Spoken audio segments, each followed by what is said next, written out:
મારે બીએડ પણ કર્યું અને બીએડ કર્યું તું મને ખબર છે નવાઈ ના કરેલું તો કઈ રીતે કરી શકતા નવાઈ ના અહીંયા પછી ટીચર તરીકે હા હા ઈ તો આને ઓળખું છું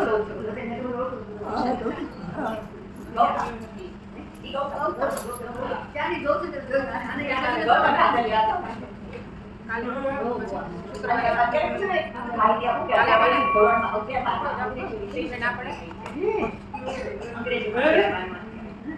તું બોલે સમજે છે બધા બોર્ડની પરીક્ષા આપશે એના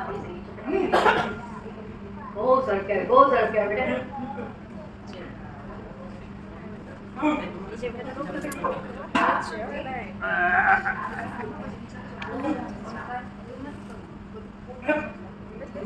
એને જે પ્રગતિ થઈ એમાં એ તમને ખૂબ આભારી